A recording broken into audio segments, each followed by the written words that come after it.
नमस्कार दोस्तों, हमारे यूट्यूब चैनल एग्जाम लर्नर में आपका स्वागत है। दोस्तों, आज के इस वीडियो में हम लोग यूपी स्पेशल सामान्य अध्ययन के प्रश्नों को हल करेंगे, जो विगत वर्षों की परीक्षाओं में पूछे गए प्रश्नों पर आधारित सभी प्रश्न हल कराए जाएंगे। ये आपके आने वाले एग्जाम यूपी पीसीएस 2022 और LT grade exam GS paper के लिए और साथ में अन्य उन सभी परीक्षाओं के लिए महत्वपूर्ण है जो यूपी से रिलेटेड एग्जाम आयोजित होंगे। तो वीडियो को लाइक शेयर कर दीजिएगा। चैनल पर पहली बार आए हैं तो चैनल को सब्सक्राइब कर लीजिएगा, साथ में बेल आइकन को प्रेस कर लीजिएगा, जिससे आने वाले अगले वीडियो का नोटिफिकेशन आपको पहले मिलता रहे। और पीडीएफ इसका हमारे टेलीग्राम चैनल पर मिल जाएगा। नीचे डिस्क्रिप्शन में टेलीग्राम का लिंक दे दिया गया है, वहाँ से ज्वाइन करके आप पीडीएफ भी डाउनलोड कर सकते हैं। तो आइए शुरू करते हैं। तो दोस्तों, आज का जो पहला प्रश्न है, निम्नलिखित में से कौन सही सुमेलित नहीं है। एक तरफ आपका पश्चिम बिहार दिया गया है, दूसरी तरफ स्थान दिया गया है, तो सही सुमेलित नहीं है कौन सा, तो आपको बताना है। पहले यहाँ पे देख सकते हैं समसपुर पश्चिम बिहार रायबरेली में है, ये आपका बिल्कुल सही है। दोनों में कंफ्यूज नहीं होना है। समनपुर एक पूछा जाता है, तो समनपुर जो है आपका मैनपुरी में है और समसपुर आपका रायबरेली में है, तो ये दोनों मैनपुरी समनपुर है। नवाबगंज पश्चिम बिहार प्रयागराज, ये आपका दूसरा जो दिया गया है बी ऑप्शन, ये गलत है। नवाबगंज पश्चिम बिहार, या इसका नाम अब बदल कर शहीद चंद्रशेखर आज़ाद पक्षी अभ्यारण्य कर दिया गया है, तो ये आपका उन्नाव में है, ना कि प्रयागराज में। तो बी ऑप्शन यहाँ पे क्या, ये सुमेलित नहीं है। बखिरा पश्चिम बिहार, ये आपका संत कबीर नगर में है, बिल्कुल सही है, जिसे अभी आर्द्रभूमि साइट में जो है रामसर साइट में इसे शामिल भी किया गया है। फिर है सांडी पश्चिम बिहार हरदोई में, ये भी सही है। तो आपसे पूछा गया था सुमेलित नहीं है कौन सा, तो बी ऑप्शन यहाँ पे सुमेलित नहीं है। नवाबगंज पश्चिम बिहार, ये आपका उन्नाव में है, यहाँ पे प्रयागराज दिया गया था। और समसपुर और समनपुर याद रखिएगा, दोनों कन्फ्यूजन होता है। तो समसपुर पश्चिम बिहार रायबरेली में है और समनपुर पश्चिम बिहार जो है आपका मैनपुरी में है। तो पहले का बी ऑप्शन सही हो जाएगा। दूसरा प्रश्न देखते हैं, निम्नलिखित में से कौन सही सुमेलित है। तो यहाँ पे सही सुमेलित बताना है कौन सा है। तो सबसे पहले दिया गया बखिरा वन्यजीव अभ्यारण्य उन्नाव, गलत है। अभी बताया गया बखिरा वन्यजीव अभ्यारण्य आपका संत कबीर नगर जिले में है। उसके बाद है ओखला वन्यजीव अभ्यारण्य ललितपुर दिया गया है, ये भी आपका गलत है। ये कहाँ है, गौतम बुद्ध नगर में है ओखला वन्यजीव अभ्यारण्य। सी ऑप्शन है सांडी वन्यजीव अभ्यारण्य हरदोई, ये आपका सही है। आपसे सही सुमेलित पूछा गया था, सांडी वन्यजीव अभ्यारण्य कहाँ है, तो ये आपका हरदोई में है। और डी ऑप्शन दिया गया महावीर स्वामी वन्यजीव अभ्यारण्य बस्ती, ये भी आपका गलत है। महावीर स्वामी वन्यजीव अभ्यारण्य ये आपका ललितपुर जिले में है और ये सबसे छोटा वन्यजीव अभ्यारण्य है। तो यहाँ पे आपसे पूछा गया था सही सुमेलित कौन सा है, सी ऑप्शन सही सुमेलित है। सांडी वन्यजीव अभ्यारण्य कहाँ पे है, तो हरदोई में है। तीसरा प्रश्न देखते हैं कि उत्तर प्रदेश में एक बब्बर शेर सफारी स्थापित की जा रही है, कहाँ पे, तो यह स्थापित किया जा रहा है इटावा में, बी विकल्प सही हो जाएगा यहाँ पे। और चौथा क्वेश्चन है बखिरा पश्चिम बिहार, तो आपको बताया गया यहाँ पे ऑप्शन दिया गया बस्ती में। तो हालांकि संत कबीर नगर जो बना था वो बस्ती ज़िले से अलग करके बनाया गया था, अलग डिस्ट्रिक्ट, तो यहाँ पे ये ऑप्शन सही होगा। उस समय जो है बस्ती में था, लेकिन ऑप्शन में अब जो है आपका संत कबीर नगर रहेगा, तो वो संत कबीर नगर सही करना है। तो यहाँ पे जो है संत कबीर नगर होना चाहिए, बस्ती नहीं होगा।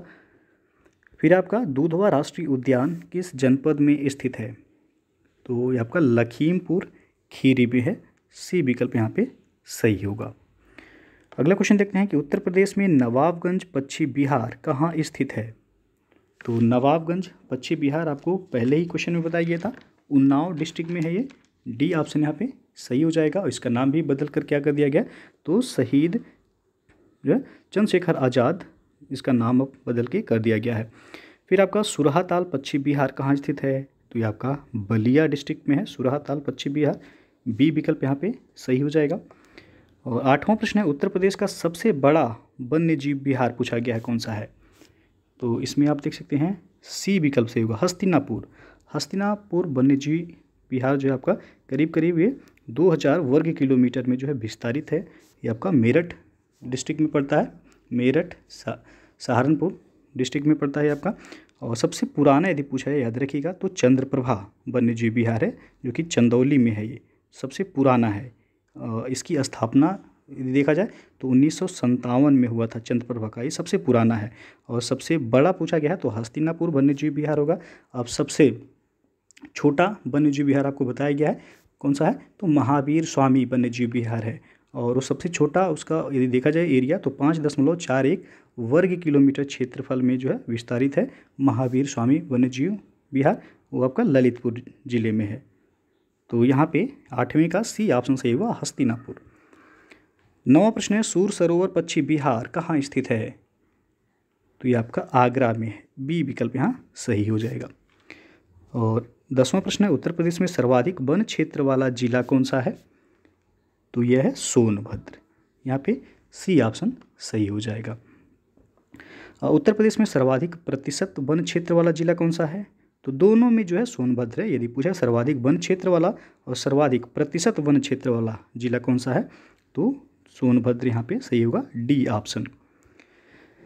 अगला क्वेश्चन है, पटना पक्षी अभयारण्य किस जिले में अवस्थित है? तो पटना पक्षी अभयारण्य एटा डिस्ट्रिक्ट में है, ए ऑप्शन यहाँ पे सही हो जाएगा। और उत्तर प्रदेश का निम्न वन क्षेत्रफल वाला जिला कौन सा है? यानी कि सबसे कम वन क्षेत्रफल वाला जिला पूछा गया है, उत्तर प्रदेश का कौन सा है? तो वह है भदोही, बी ऑप्शन यहाँ पे सही हो जाएगा। भदोही का एक और नाम है संत रविदास नगर। संत रविदास नगर जो है इसको कहा जाता है। अगला क्वेश्चन है, शहीद चंद्रशेखर आज़ाद पक्षी अभयारण्य जिसका पुराना नाम था नवाबगंज पक्षी अभयारण्य की स्थापना कब हुई थी? तो इसकी स्थापना हुई थी 1984 में। यहाँ पे डी ऑप्शन सही हो जाएगा। कहाँ पे है ये? तो आपका उन्नाव डिस्ट्रिक्ट में है ये। अगला क्वेश्चन है, समसपुर पक्षी विहार उत्तर प्रदेश के किस जिले में है? तो समसपुर आपको बताया गया है रायबरेली में है ये, और समनपुर जो है आपका मैनपुरी में है। तो दोनों में आपको कंफ्यूज नहीं होना है, समसपुर रायबरेली से ये होगा, डी ऑप्शन। अगला क्वेश्चन है, उत्तर प्रदेश में किसान समृद्धि आयोग का गठन किस वर्ष हुआ था?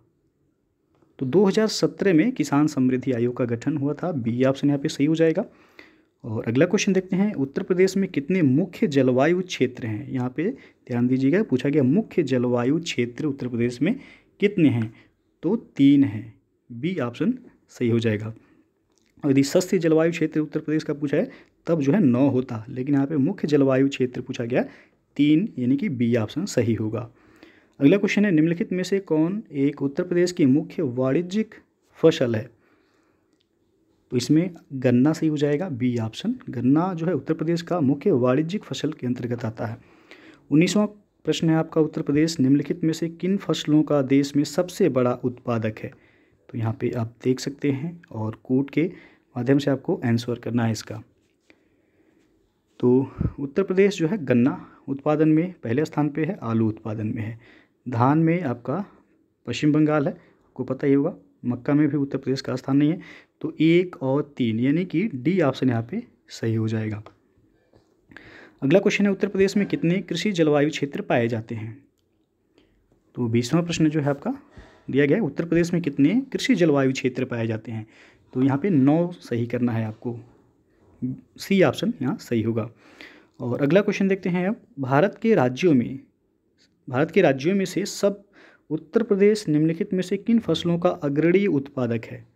तो उत्तर प्रदेश गेहूं उत्पादन में पहले स्थान पे है, आलू और गन्ना, यानी कि बी ऑप्शन यहाँ पे आपका सही हो जाएगा।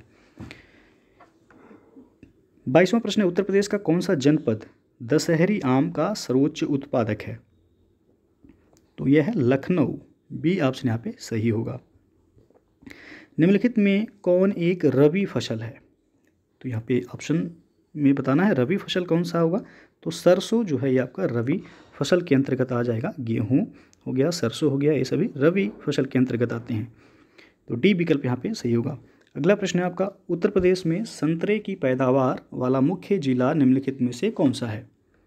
तो यहाँ पे सहारनपुर सही होगा, सी विकल्प यहाँ पे सही हो जाएगा। सहारनपुर जो है जिला ये संतरे के उत्पादन के लिए जाना जाता है, या कह सकते हैं आप कि उत्तर प्रदेश का एकमात्र जिला है जहाँ पे संतरा की पैदावार होती है। अगला क्वेश्चन है, निम्नलिखित में से किस दलहन फसल का क्षेत्रफल उत्तर प्रदेश में सर्वाधिक है? तो चना का है वो, डी ऑप्शन यहाँ पे सही हो जाएगा। उत्तर प्रदेश के किस क्षेत्र में सोयाबीन की फसल मुख्यतः उगाई जाती है? तो सोयाबीन की फसल बुंदेलखंड क्षेत्र में उगाई जाती है, डी विकल्प यहाँ पे सही होगा।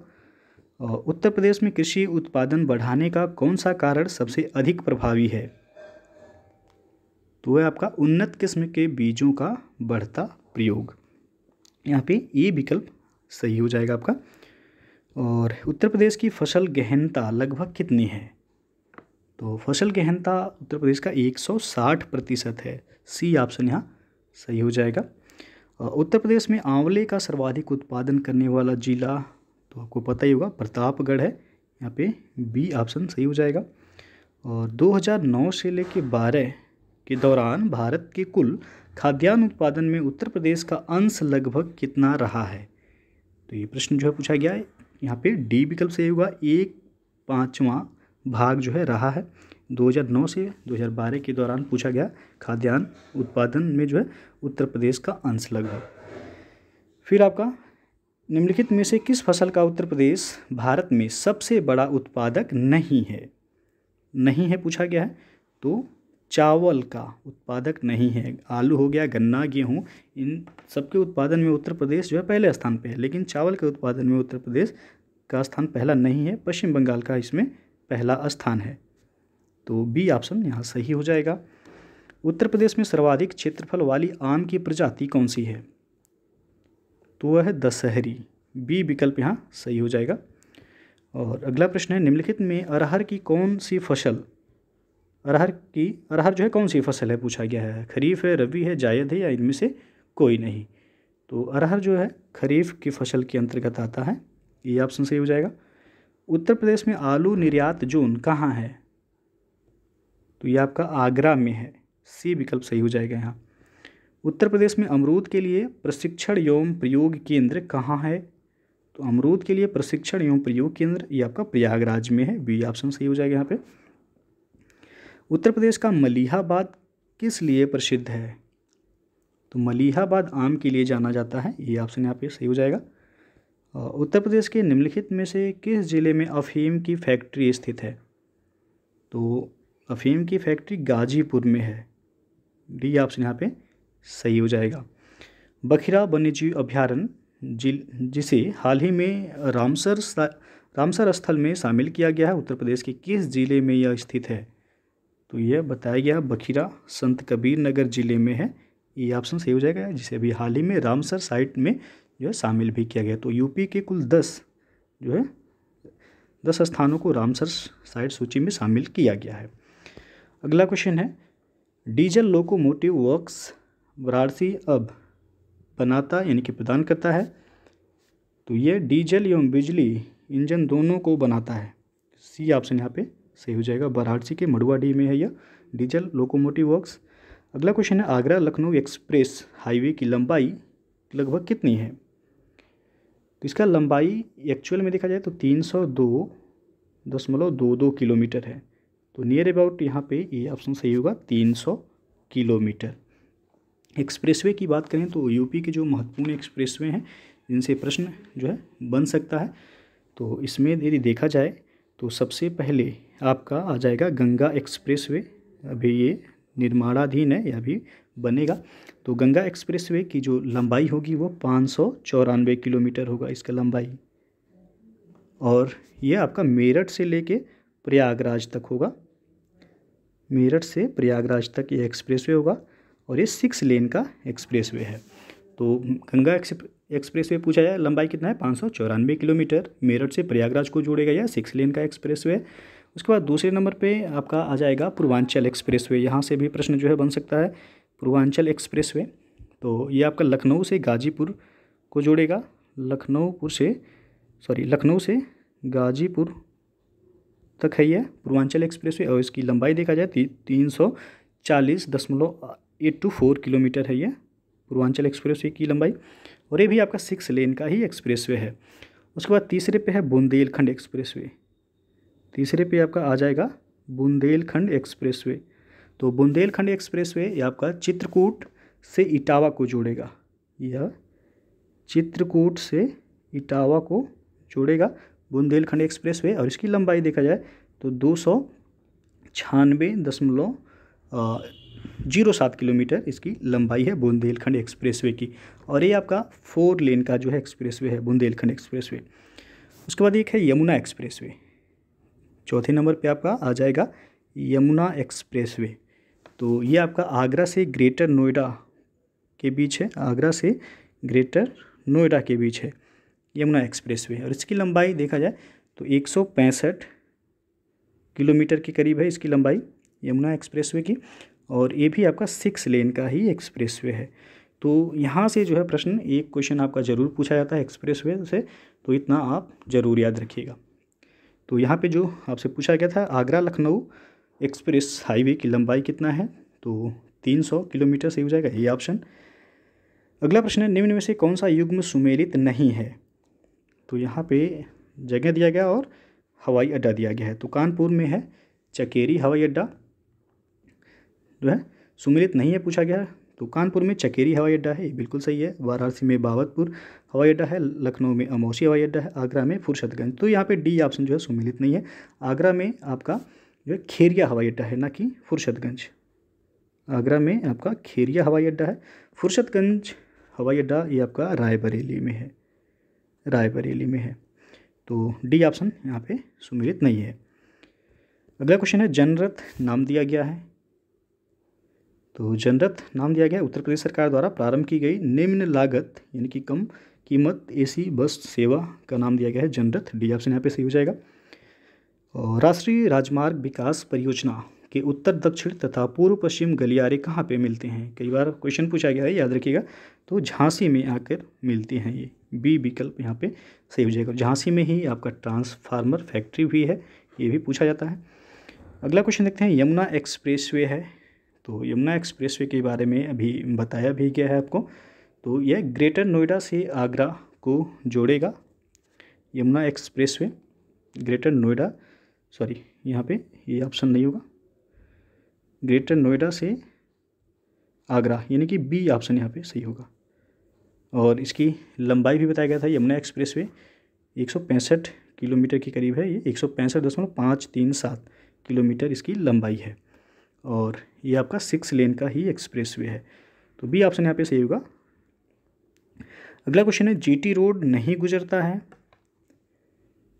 तो ये आपका अलीगढ़ से होकर के नहीं गुजरता है। जीटी रोड यानी कि ग्रांड ट्रंक रोड NH1 और NH2 को मिला के जो है बनाया गया है।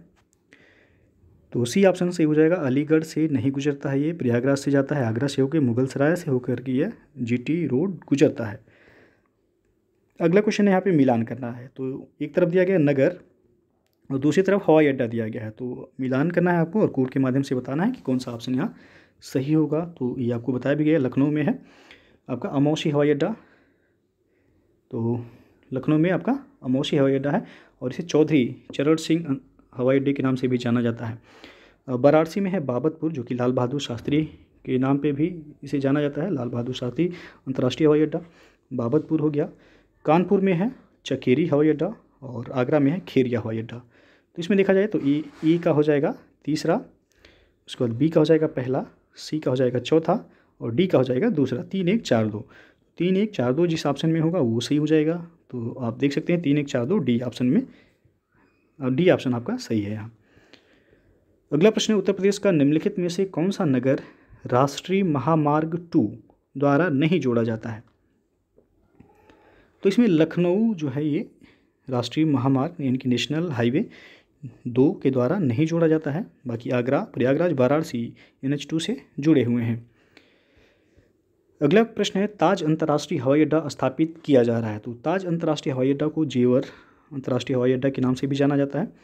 तो आपको पता ही होगा अभी निर्माणाधीन है ये हवाई अड्डा, ये गौतम बुद्ध नगर जनपद में है, यानी कि सी ऑप्शन यहाँ पे सही हो जाएगा। अगला क्वेश्चन है आपका इंदिरा गांधी राष्ट्रीय उड़ान अकादमी कहाँ स्थित है। तो यह स्थित है आपका अमेठी में, अमेठी में एक जगह है फुरसतगंज, वहाँ पे स्थित है। Indira Gandhi national aviation academy कह सकते हैं या इंदिरा गांधी राष्ट्रीय उड़ान अकादमी। तो ये आपका अमेठी के फुरसतगंज में यह स्थित है, बी ऑप्शन यहाँ पे सही हो जाएगा। और अंतिम क्वेश्चन है आपका चंद्रप्रभा वन्यजीव अभ्यारण्य कहाँ स्थित है। तो ये जो है सबसे पुराना भी वन्यजीव अभ्यारण्य है, ये आपका चंदौली जिले में स्थित है चंद्रप्रभा। आपको बताया भी गया है चंद्रप्रभा इसकी स्थापना हुई थी 1957 में। तो सबसे पुराना है ये पूछा है सबसे पुराना वन्यजीव अभ्यारण्य कौन सा है उत्तर प्रदेश का? तो यह है चंद्रप्रभा वन्यजीव अभयारण्य, जो कि चंदौली में है यह। तो ये विकल्प यहाँ सही हो जाएगा। तो दोस्तों ये था आपका उत्तर प्रदेश स्पेशल से जुड़े सम्मान अध्ययन के कुछ महत्वपूर्ण प्रश्न, जो कि आपकी आगामी परीक्षाओं के लिए काफ़ी महत्वपूर्ण है। तो वीडियो को अच्छा लगा हो लाइक शेयर कर दीजिएगा, चैनल को सब्सक्राइब नहीं किए हैं सब्सक्राइब कर लीजिएगा, साथ में बेल आइकन को प्रेस कर लीजिएगा, जिससे आने वाले अगले वीडियो का नोटिफिकेशन आपको पहले मिलता रहे। तो वीडियो को पूरा देखने के लिए बहुत बहुत धन्यवाद।